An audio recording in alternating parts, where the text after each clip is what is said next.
The text message lit up my phone screen like a slap in the face. It was from my sister, Rebecca, 3 weeks before her big day. Hey, Lauren. About the wedding. I think it's best if you sit this one out. The Harringtons are all about image. And, Well, you know, no hard feelings? We'll catch up after. I stared at those words in the dim light of my one-bedroom apartment in Brooklyn, the kind of place my mom always called cozy with a pitying smile. No hard feelings? My own flesh and blood was disinviting me from her wedding because I didn't fit the polished picture she was painting for her fiancé's old money family. I typed back a single word. Fine. Then I turned off my phone and let the silence swallow me whole. For as long as I could remember, I'd been the shadow to Rebecca's spotlight in our family. She was the golden child, the one who ticked every box on our parents' American dream checklist. Graduated summa cum laude from Yale with a degree in finance, landed a VP position at a Wall Street hedge fund by 25, pulling in $300,000 a year plus bonuses that could buy a small island. Her fiancé, Thomas Harrington, came from a lineage of bankers and philanthropists. His dad chaired boards for half the museums in Manhattan, and their family summered in the Hamptons with senators and CEOs. Rebecca's life was a glossy magazine spread, a loft in Tribeca, designer wardrobes, and endless brags from mom and dad at every holiday dinner. me? Lauren Mitchell, 27, the free spirit who dropped out of NYU after sophomore year. To them.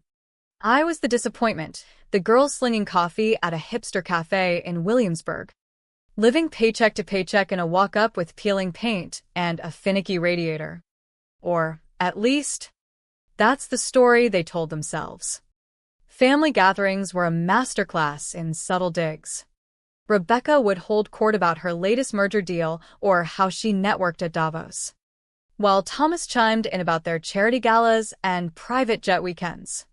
I'd mention my job, and Mom would pivot faster than a stock market crash. That's sweet. Honey. Rebecca, tell us more about that promotion. Dad's eyes would glaze over, his disappointment hanging in the air like stale smoke. They never asked the real questions. Never wondered why I really left school. The truth was buried under layers of secrecy I'd built like a fortress. Back in college, I'd seen a gap in the world that no one else seemed to notice. Mental health apps were either overpriced corporate tools or free junk that didn't work. Small clinics, therapists, and wellness centers couldn't afford the big players like Calm or Headspace integrations. But they needed something simple to manage client sessions, track progress, and handle billing without breaking the bank. So, I learned to code on nights when everyone else was partying. I bootstrapped an app called MindBridge, cloud-based, user-friendly, priced at $49 to $199 a month. It let therapists customize treatment plans, send secure reminders, and even integrate telehealth without the tech headaches. I dropped out in 2019 because the beta testers, dozens of indie therapists I'd cold emailed, were begging for more. By then, I had 30 paying users and $2,000 in monthly revenue. I told my family it was burnout, and they nodded sympathetically before staring back to Rebecca's triumphs. Why bother explaining? I wanted to see if their love was unconditional, if they'd value me without the shine of success. Spoiler, they didn't. As MindBridge grew, I kept it hidden. By 2020, 400 users, $50,000 monthly. I hired my first developer remotely, but to my family, I was still figuring things out. I drove a beat-up Subaru, wore thrift store finds, and let them assume I was scraping by. Rebecca once laughed at my bohemian vibe during Thanksgiving, saying it was cute but concerning at your age. The wedding had been the pinnacle of their pride. Rebecca and Thomas planned a $450,000 extravaganza at a historic estate in the Hudson Valley, 400 guests, a Vera Wang gown, string quartet from the Philharmonic, Mom and Dad refinanced their house in New Jersey to chip in $150,000, beaming about how Rebecca deserved the fairy tale. I was originally a bridesmaid, but got bumped when Rebecca decided on her power circle of finance execs for the photos. Then came the text. It stung deeper than I expected, a confirmation of what I'd suspected. I was the family footnote, the one they'd rather erase from the narrative. That night, after the message, I sat on my couch, the city hum filtering through my window. My laptop glowed with the invite to the New York Tech Innovators Awards, set for the same evening as the wedding, May 22nd. I'd been nominated for the Under 30 Disruptor category, but planned to skip it for family duty. Not anymore. I RSVP'd yes, my heart pounding with a mix of hurt and resolve. This wasn't revenge, it was reclamation. Over the next weeks, I prepared in secret. MindBridge had exploded. 12,000 users nationwide. $2.5 million monthly revenue. $30 million annually. Valuation hit $110 million after our Series B in February. I had a team of 32 engineers from Google, a CMO from a unicorn startup, therapists on advisory. But I still lived simply, funneling profits back in. For the awards, I splurged, a custom Oscar de la Renta gown in emerald silk, $10,000, with heels that made me feel invincible. Hair and makeup by a pro who'd done the Met Gala. My plus one, Alex Rivera, a biotech CEO I'd met at a San Francisco accelerator. He'd built his company from nothing and understood family skepticism all too well. Show them the real you, he said when I confided. Or don't. But own it for yourself. The awards were at the Mandarin Oriental in Manhattan.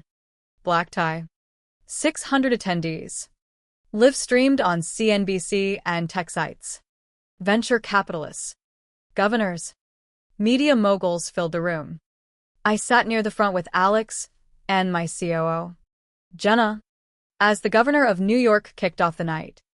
The air buzzed with anticipation, the kind that builds like a storm. As the Under 30 awards began, the tension in the room thickened, spotlights sweeping across faces like searchlights in a fog. They announced winners from 5th to 1st, each story more inspiring than the last. My palms grew slick. This was the moment I'd kept bottled up for years. When the MC, a tech journalist from Wired, called my category, the massive screens flickered to life with MindBridge's interface, clean dashboards, user testimonials from therapists who'd doubled their practices, growth charts rocketing upward. And the winner of the Under 30 Disruptor Award, the governor boomed, her voice echoing, is a visionary who saw the mental health crisis and built a bridge over it. In 5 years, she's scaled MindBridge to serve 12,000 providers, generating $30 million annually, creating 32 jobs in New York, and valuing her company at $110 million. A self-taught coder who left NYU to chase impact over degrees. Ladies and gentlemen, Lauren Mitchell. The applause crashed over me like a wave. I rose, legs steady despite the rush, and walked the stage in my gown that whispered with every step. The governor handed me a sleek glass trophy, engraved with innovation symbols. Cameras flashed. I could feel the live stream beaming this to thousands. Lauren, she said into the mic, what inspired MindBridge? I gripped the podium, scanning the sea of influential faces, investors who'd funded me, peers who'd collaborated, strangers now witnessing my truth. I saw therapists drowning in admin work while patients waited for help, I said, my voice clear and measured. Big tech ignore them. So, I built something accessible. Mental health isn't a luxury, it's essential. The room nodded, murmurs rippling. And dropping out? That must have been tough. She leaned in, genuine curiosity in her eyes. It was, I admitted, pausing for the weight to settle. My family thought I was lost. They didn't get it, still don't fully. But I had to bet on myself. Laughter bubbled up. Then applause. To anyone facing doubt from loved ones, build anyway. True support shows up eventually. If not, you've got your own back. The ovation swelled as we posed for photos, the governor and I. Trophy gleaming under lights. Mindbridge logos blazing behind. TechCrunch tweeted it instantly. Lauren Mitchell, 27, snags New York Tech Disruptor Award for $110 million mental health empire. Women in tech innovation. It spread like wildfire. 100,000 likes in minutes. Shares from Forbes. Retweets from Elon Musk types. While Rebecca exchanged vows under chandeliers 90 miles away, I was trending. My phone vibrated nonstop in my clutch, silenced. But insistent. I ignored it. Mingling instead. VCs pitching partnerships. Journalists scheduling profiles. CEOs swapping war stories. Alex grinned beside me. You own that stage. By 10 p.m., during the after party, I checked 200 messages. Old friends. Holy crap. Lauren. Governor's Award? Cousins. Is this you on CNBC? Then, the family. Mom at 7:52 p.m. Lauren? People at the reception are showing us articles about you. Call me now. Dad. We saw the live stream. Explain. Rebecca. My wedding is ruined. Guests are glued to their phones about you. How dare you time this? I pocketed the phone. A quiet fire igniting in my chest. Not anger, clarity. The night ended with toasts and connections that would propel Mindbridge further. But as Alex drove me home, the real storm brewed. The next morning, headlines exploded. Dropout to disruptor. Lauren Mitchell's secret success story. Business Insider detailed the app's impact, how it reduced therapist burnout by 40%, helped underserved communities access care. Website traffic surged 200%. Signups flooded in. My team scrambled, high-fiving over Zoom. But family calls poured in too. I let most go to voicemail. Sipping coffee in my tiny kitchen. Rebecca rang first. Her voice a mix of fury and tears. You planned this, to upstage my wedding. I let silence hang. No. Beck.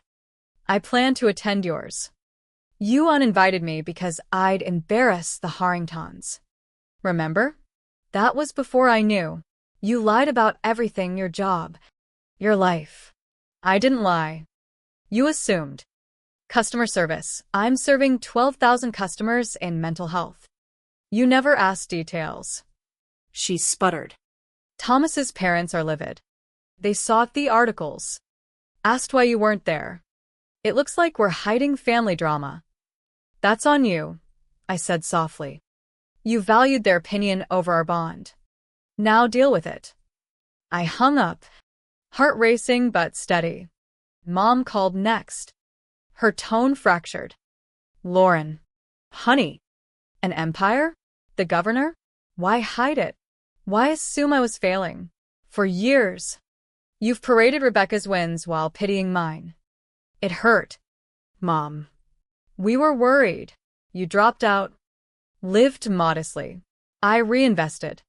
Startups demand sacrifice. But you judged without curiosity. Silence stretched. The Harringtons want to meet you now. Impressed by your connections. I laughed bitterly. Now, when I'm useful. Pass. I don't need validation from status chasers. The call ended awkwardly. Her pleas echoing. Dad texted. Proud, but confused. Dinner soon, I replied. Not yet. The ripple effects hit like aftershocks in the weeks that followed. Mindbridge's exposure catapulted us. $45 million series C funding closed in record time, bumping valuation to $150 million. We expanded the team to 50. Opened the satellite office in LA for West Coast therapists. Invites poured in TEDx talks, podcasts, a spot on Good Morning America. I shared the stage with mental health advocates, emphasizing accessibility over profit. But personally, the family fracture deepened, exposing cracks I'd long ignored. Thomas called 2 weeks post-awards, his polished voice cracking with strain. "Lauren, it's Thomas. We should have met under better circumstances." "Agreed," I said coolly. "About the wedding. Rebecca regrets it deeply. The pressure was immense, my family's expectations, the guest list.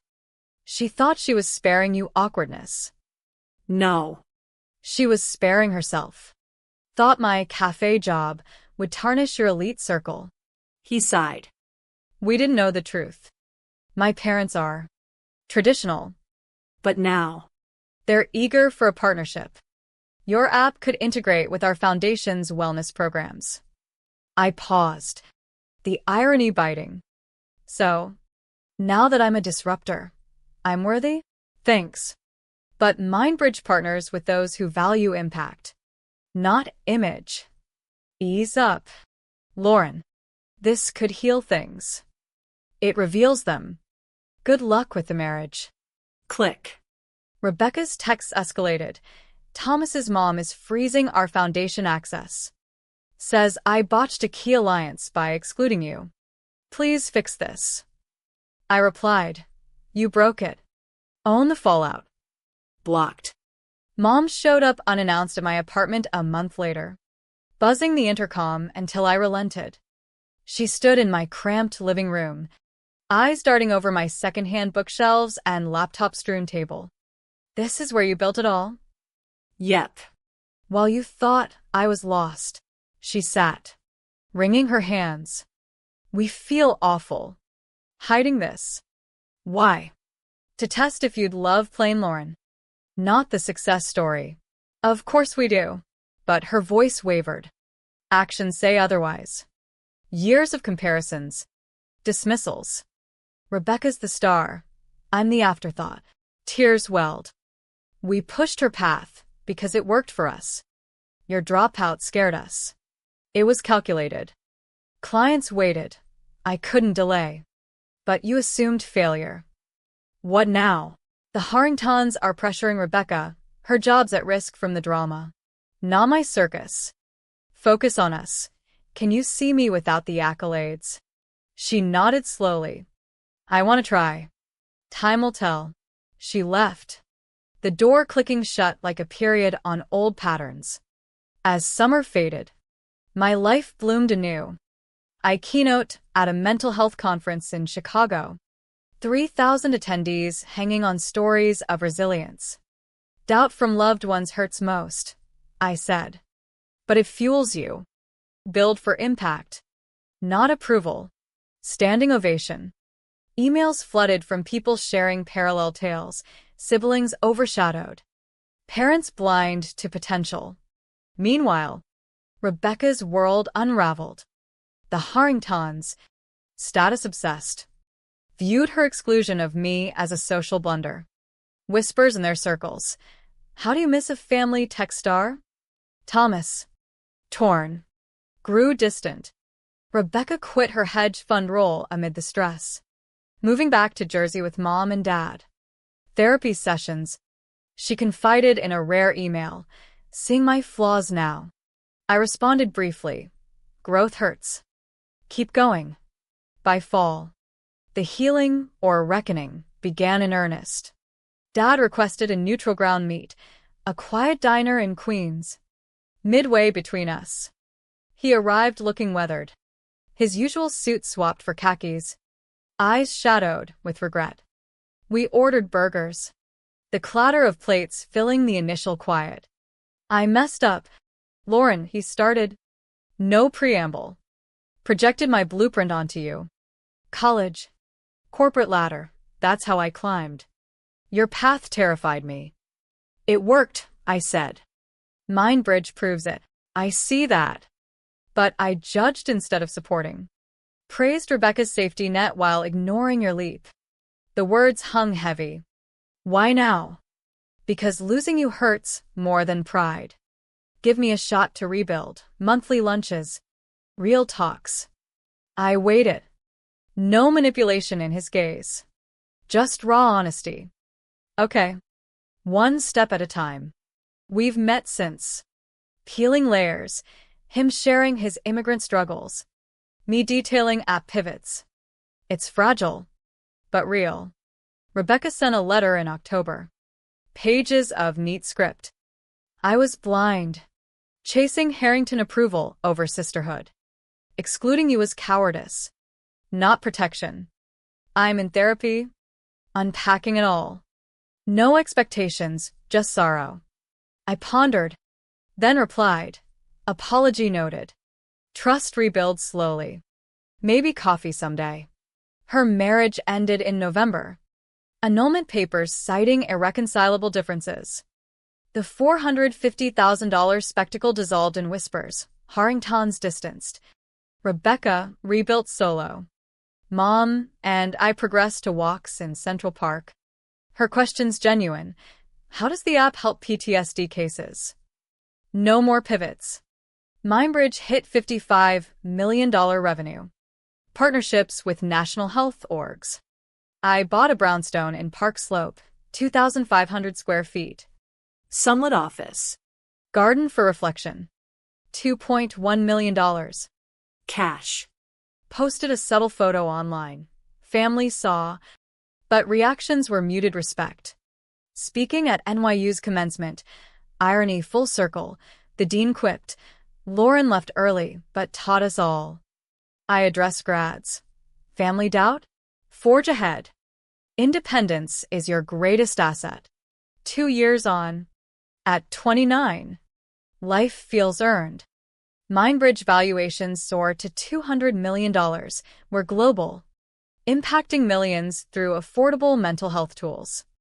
Awards line my shelves, but the real trophy is peace, surrounded by a chosen circle. Alex, now a partner in life and ventures.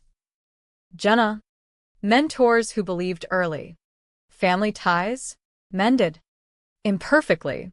Dad and I share laughs over diner fries. Mom sends articles on tech trends. Listening more than advising. Rebecca? We meet quarterly, awkward at first. Now thawing. She's pivoted to nonprofit consulting. Finding purpose beyond prestige. You showed me authenticity, she admitted once. No full absolution, but progress. The wedding uninvite? A pivot point. It shattered illusions. Forced truths. Rebecca chased facades. I built substance. Her union crumbled under weight of expectations. Mine with myself strengthened. Looking back, the greatest lesson lingers. Worth isn't familial nods or societal stamps. It's in the quiet grind, the risks taken alone, the empire risen from doubt. That trophy from the governor? It gathers dust. A reminder not of victory over them, but sovereignty over me. What if approval never comes? Build anyway. The life you craft will echo louder than any silence. And in that echo, find your unshakable truth.